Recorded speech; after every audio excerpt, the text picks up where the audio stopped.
Hello friends, आज हम लोग कक्षा 9 विषय भूगोल पाठ 3 भाग 2 करेंगे।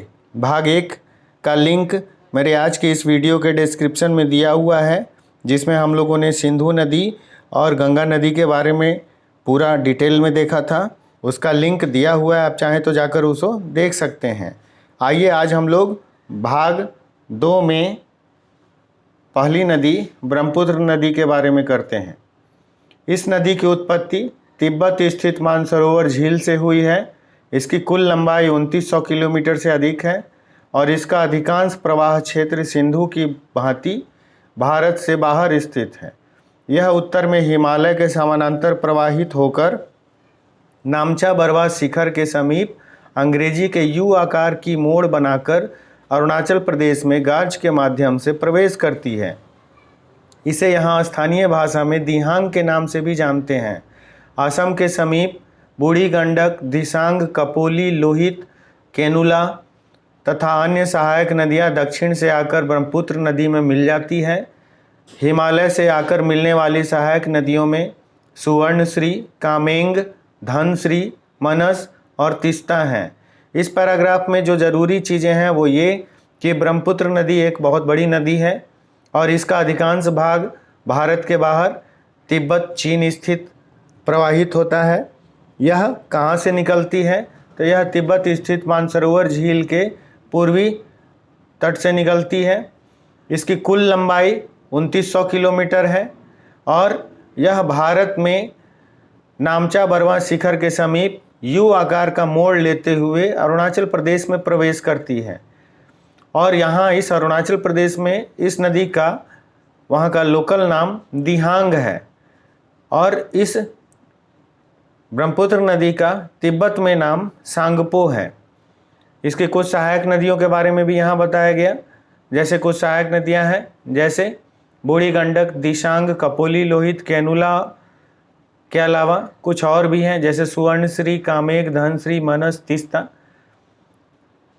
ब्रह्मपुत्र का उद्गम क्षेत्र तिब्बत एक शीत एवं शुष्क क्षेत्र है।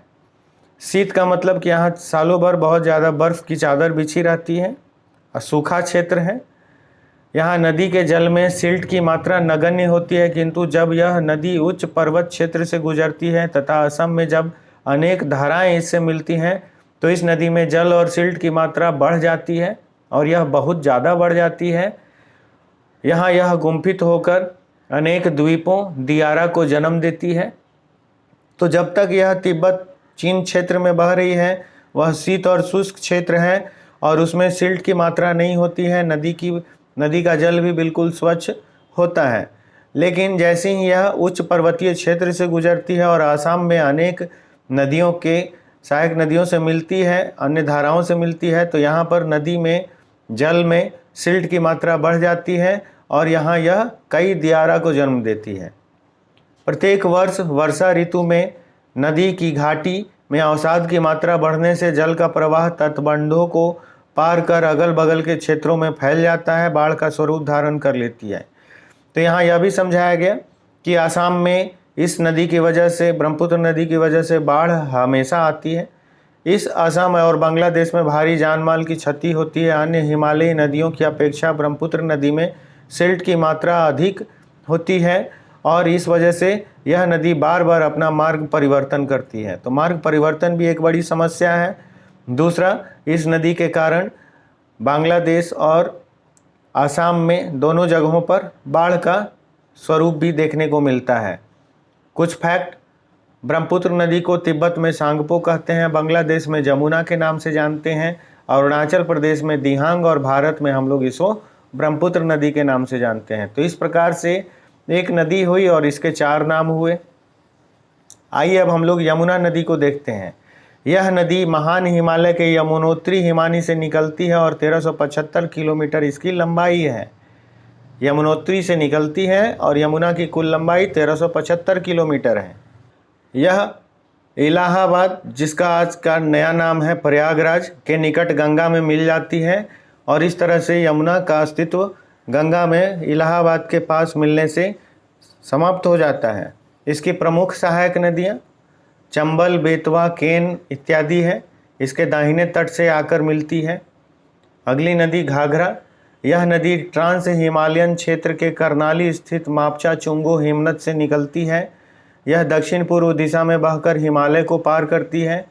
इसे पर्वतीय क्षेत्र में करनाली के नाम से भी जाना जाता है और मैदानी क्षेत्र में इसे हम घाघरा के नाम से जानते हैं।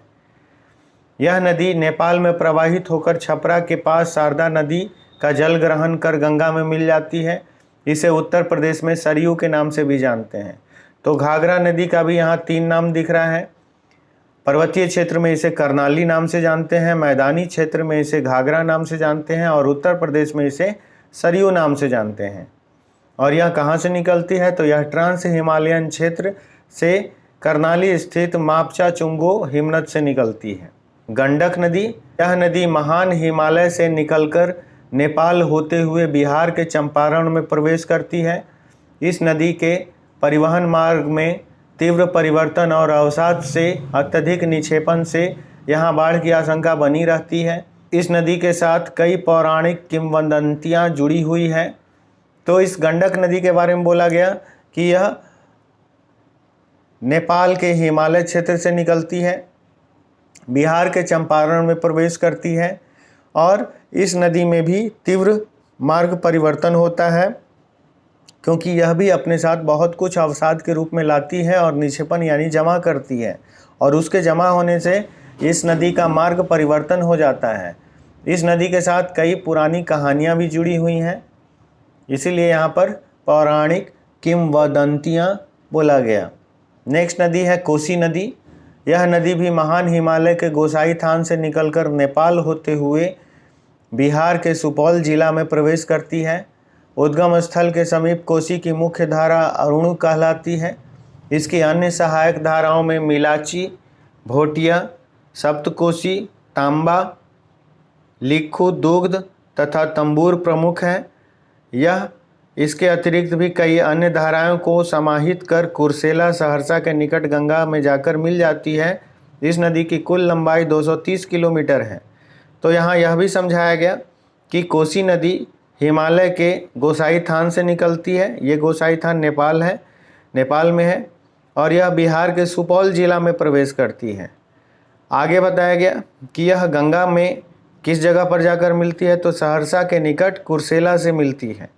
इस नदी की लंबाई भारत में कितनी है? 230 किलोमीटर है। यह नदी भी तीव्र मार्ग परिवर्तन और कटाव के लिए जानी जाती है।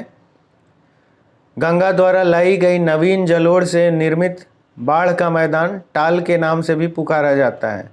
तो एक प्रश्न बनता है, टाल किसे कहते हैं? तो गंगा अपने साथ जो कुछ भी अपर्दन करके सिल्ट, मिट्टी, बालू लाई है और उसे जमा कर देती है, उसी जमा क्षेत्र को ही, मैदानी क्षेत्र को, जमा क्षेत्र को ही हम टाल के नाम से पुकारते हैं। कोसी एक तरफ अपने जलोढ़ से उपजाऊ मैदान का निर्माण करती है, वहीं दूसरी ओर अपने कुर बाढ़ की विभीषिका से इसे अभिशप्त भी करती है। बाढ़ से रक्षा के लिए इसके दोनों तटों पर तटबंध बनाया गया है। एक नोट्स है, बिहार राज्य को कोसी नदी में बाढ़ आने से अपार क्षति होती है। इस कारण इस नदी को बिहार का शोक भी कहा जाता है। तो बिहार का शोक कहने का अर्थ है कि बिहार को कोसी नदी से बहुत ज़्यादा क्षति झेलनी पड़ती है और यह लगभग हर वर्ष बरसात के मौसम में देखने को मिलता है। यहाँ बताया गया कि कोसी नदी एक ओर तो जलोढ़ से उपजाऊ मैदान का भी निर्माण करती है, लेकिन उससे कहीं ज़्यादा यह बाढ़ से विध्वंस झेलना पड़ता है बिहार को और इसमें अपार जान माल की क्षति होती है। अन्य नदी नर्मदा नदी।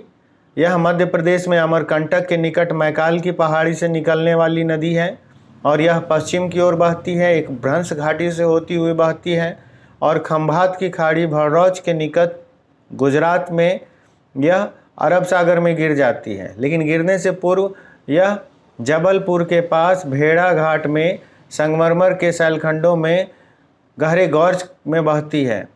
यहाँ धुआंधार प्रपात कपिलधारा का निर्माण करती है। नर्मदा की अधिकांश सहायक नदियाँ छोटी छोटी हैं जो समकोण पर मुख्य धारा से मिलती है। इस नदी की लंबाई 1312 किलोमीटर है जो मध्य प्रदेश, गुजरात राज्यों में प्रवाहित होती है। यह प्रायद्वीपीय भारत की दूसरी सबसे लंबी नदी है तो नर्मदा नदी की जरूरी बातें क्या है, तो यह मध्य प्रदेश के अमरकंटक के मैकाल पहाड़ी से निकलती है। दूसरी बात, यह पश्चिम की ओर बहती है। तीसरी बात, यह भ्रंश घाटी में बहती है।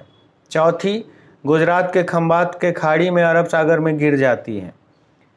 पांचवी बात, जबलपुर के भेड़ाघाट स्थित संगमरमर के शैलखंडों पर गिरते समय यहाँ धुआंधार प्रपात जलप्रपात बनता है, जिसे वहाँ पर लोकल भाषा में हम लोग कपिलधारा के नाम से भी जानते हैं। तो यह एक दर्शनीय रमणीय स्थल है जिसे देखने के लिए भारत के लोग आते हैं, देखते हैं। इस नदी की कुल लंबाई 1312 किलोमीटर है और अंतिम फैक्ट, प्रायद्वीपीय भारत की दूसरी सबसे लंबी नदी है।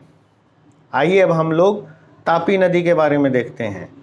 तापी नदी मध्य प्रदेश के बैतूल जिला में स्थित सतपुरा की पहाड़ी से निकलती है। यह नर्मदा की भांति भ्रंश घाटी से निकलकर नर्मदा के समानांतर मध्य प्रदेश, गुजरात, महाराष्ट्र राज्यों से होते हुए खंबात की खाड़ी में गिरती है। सूरत के निकट पूर्णा इसकी एकमात्र सहायक नदी है।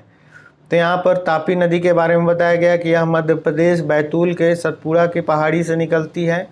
यह भी भ्रंश घाटी में बहती है, यह भी पश्चिम दिशा में बहती है, यह भी आगे जाकर अरब सागर में गिरती है। यह 3 राज्यों में बहती है, मध्य प्रदेश, गुजरात और महाराष्ट्र। सूरत के पास इसकी एक सहायक नदी है, उस सहायक नदी का नाम है पूर्णा। इसके अतिरिक्त पश्चिम की ओर बहने वाली कुछ और नदियों में गुजरात की साबरमती और माही नदी है, या फिर गोवा में मांडवी और जुआरी नदी है। कर्नाटक में कालिंदी, गंगावेली, सरवती, नेत्रवती है। केरल की पेरियार, पंबा, मणिमाला है, या फिर और भी नदियां हैं। राजस्थान के मरुस्थलीय भाग से होकर बहने वाली नदियों में लूनी प्रधान नदी है। राजगीर में गर्म पानी का झरना तथा ककोलत का ठंडा पानी का झरना बिहार राज्य स्थित जलप्रपात के उदाहरण हैं। तो बिहार राज्य में 2 जरूरी चीज़ें हैं जिसे हमें जानना चाहिए, एक राजगीर में गर्म पानी का झरना और दूसरा ककोलत में ठंडा पानी का झरना।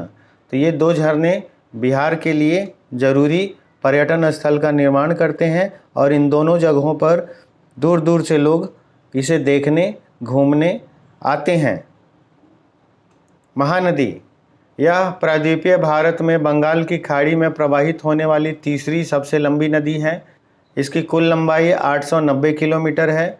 यह नदी छत्तीसगढ़ स्थित रायपुर के निकट से निकलती है, उड़ीसा में बहते हुए बंगाल की खाड़ी में मिल जाती है। इसकी अपवाह प्रणाली का विस्तार छत्तीसगढ़, झारखंड, उड़ीसा में है। इसकी प्रमुख सहायक नदियां शिवनाथ, हंसदेव, मांद, जोंक और तेल है। तो यहाँ महानदी के बारे में बताया गया कि यह बंगाल की खाड़ी की तरफ प्रवाहित होती है। यह उस खाड़ी में प्रवाहित होने वाली तीसरी सबसे बड़ी नदी है। इसकी कुल लंबाई 890 किलोमीटर है और यह छत्तीसगढ़ रायपुर के निकट से निकलती है और बंगाल की खाड़ी में जाकर मिलती है। गोदावरी नदी, यह नदी महाराष्ट्र के नासिक के निकट पश्चिमी घाट से निकलती है। इसकी द्रोणी बेसिन महाराष्ट्र, मध्य प्रदेश, उड़ीसा, आंध्र प्रदेश, कर्नाटक में फैली हुई है। यह प्रायद्वीपीय नदियों में सबसे लंबी नदी है। इसकी लंबाई 1450 किलोमीटर है। इस नदी का 50% अपवाह बेसिन महाराष्ट्र में विकसित है। प्राणहित, वर्धा, मंजीरा, बेनगंगा, पेनगंगा इसकी प्रमुख सहायक नदियां हैं। बड़े आकार और विस्तार के कारण दक्षिण भारत में इस नदी को दक्षिण की गंगा या वृद्ध गंगा के नाम से विभूषित किया जाता है। तो गोदावरी नदी के बारे में कुछ ज़रूरी फैक्ट्स हैं, जैसे यह कहाँ से निकलती है, तो महाराष्ट्र के नासिक के निकट पश्चिमी घाट से निकलती है। किन राज्यों में बहती है? महाराष्ट्र, मध्य प्रदेश, उड़ीसा, आंध्र प्रदेश, कर्नाटक। सबसे ज़्यादा किस राज्य में बहती है? तो यह 50% हिस्सा इस नदी का महाराष्ट्र में बहती है।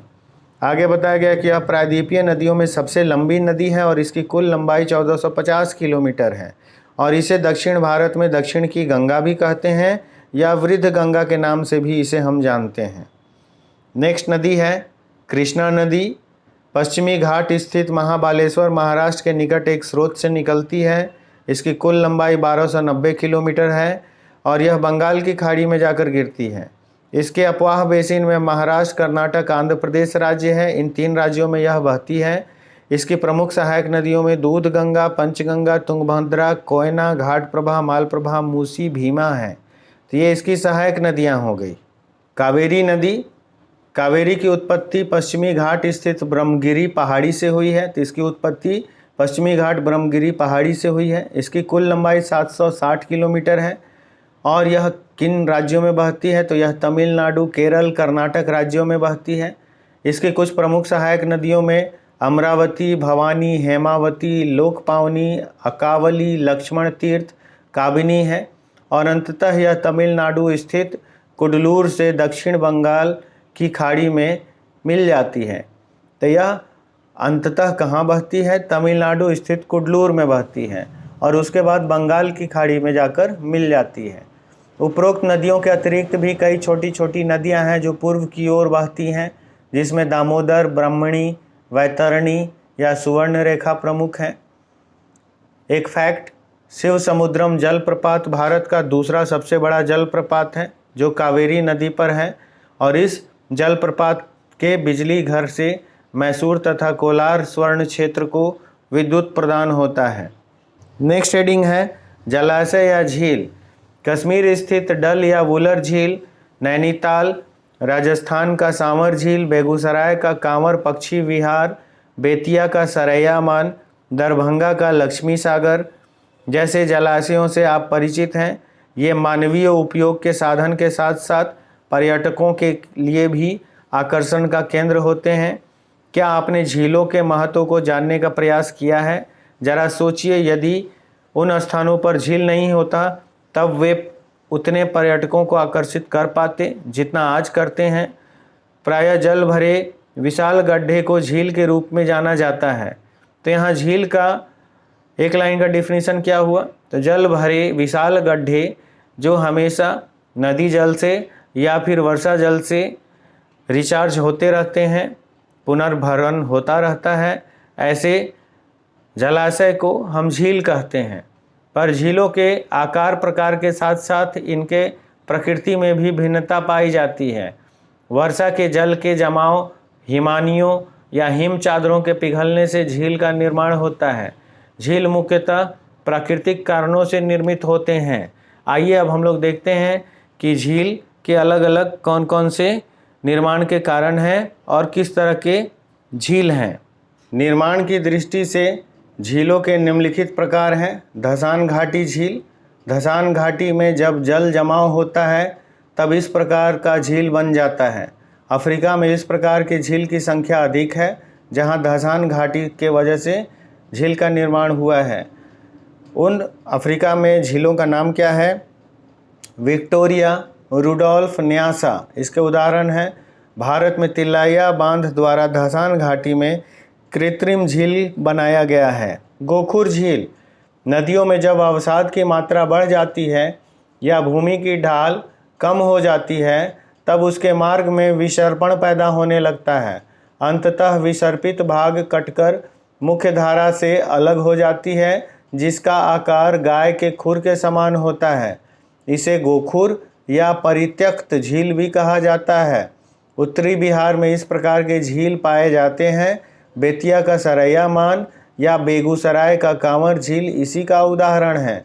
तो बिहार का दो झील, बेतिया का सरैया मान और बेगूसराय का कांवर झील गोखुर झील का उदाहरण है और यह गाय के खुर के समान होता है जो विसर्पित होने की वजह से, नदी के विसर्पित होने की वजह से मुख्य धारा से कटकर अलग हो जाता है और उस तरह से निर्मित झील जो यू शेप में होता है उसे ही हम गोखुर झील कहते हैं। नेक्स्ट, क्रेटर झील। जब ज्वालामुखी के क्रेटर से राख और लावा का आना बंद हो जाता है तब क्रेटर में वर्षा का जल जमा होकर झील में परिणत हो जाता है। बोलिविया का टिटिकाका और टर्की का बॉन झील इसके उदाहरण हैं। भारत में लोनार झील इसी प्रकार से निर्मित हुआ है। तो इन्हीं हम क्रेटर झील कहते हैं जहाँ से ज्वालामुखी विस्फोट होता है और बाद में वह क्रेटर बंद हो जाता है। तो बंद होने के बाद वहाँ पर वर्षा जल का वजह से वहाँ पर झील में परिणत हो जाता है वह क्षेत्र और उस झील को हम क्रेटर झील कहते हैं। तो बोलिविया का टिटिकाका और टर्की का बॉन इसका उदाहरण है। भारत का लोनार झील इसी क्रेटर झील का उदाहरण है। लैगून झील स्पिट या रोधिका के द्वारा समुद्र तटीय प्रदेशों में जब समुद्री जल समुद्र से अलग कर लिए जाते हैं तब ऐसे झील लैगून कहलाते हैं। लैगून का उदाहरण भारत स्थित चिल्का या पुलिकट झील है।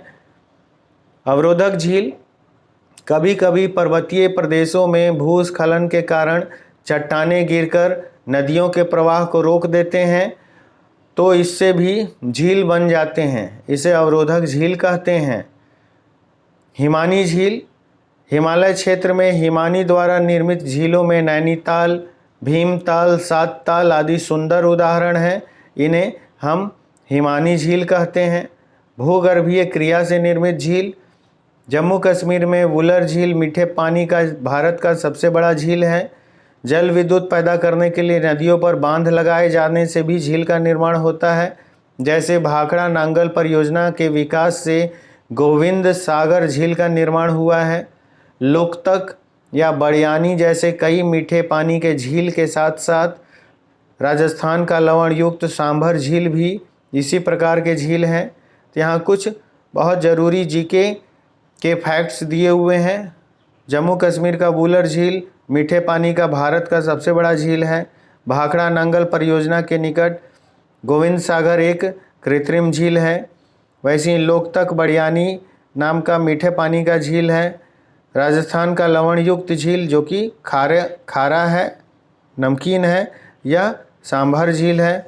प्रायः यह देखा गया है कि मरुस्थलीय अथवा अर्ध शुष्क क्षेत्रों में झील खारे पानी के झील होते हैं, जबकि ठंडे प्रदेशों में तथा पर्वतीय क्षेत्रों में झीलों का जल मीठा होता है। झील मानव के लिए अत्यधिक उपयोगी होते हैं। ये नदियों के बहाव क्षेत्र को सुचारू बनाने में सहायक होते हैं। अत्यधिक वर्षा या बाढ़ के दोनों स्थिति में झील नदियों के बहाव को संतुलित रखती है। सूखे के दिनों में संचित जल की उपयोगिता बढ़ जाती है। झील जल विद्युत उत्पादन में भी सहयोगी है। ये आसपास के जलवायुविक परिस्थितियों को भी सामान्य करती है। जलीय पारितंत्र के सुदृढ़ीकरण के साथ साथ प्राकृतिक छटा को सुंदर, लुभावना तथा मनोरंजक बनाने में झील मदद करता है। और इस तरह से हम लोगों ने झील का मानव के लिए उपयोगी होने के कई कारणों को देखा। तो इस तरह से हम लोग इस पाठ का अगला भाग बहुत जल्द देखेंगे। आपको मेरा आज का यह वीडियो कैसा लगा कमेंट करके ज़रूर बताइएगा। मैं इस पाठ का अगला भाग बहुत जल्द लाऊंगा। मिलते हैं बहुत जल्द, तब तक के लिए धन्यवाद।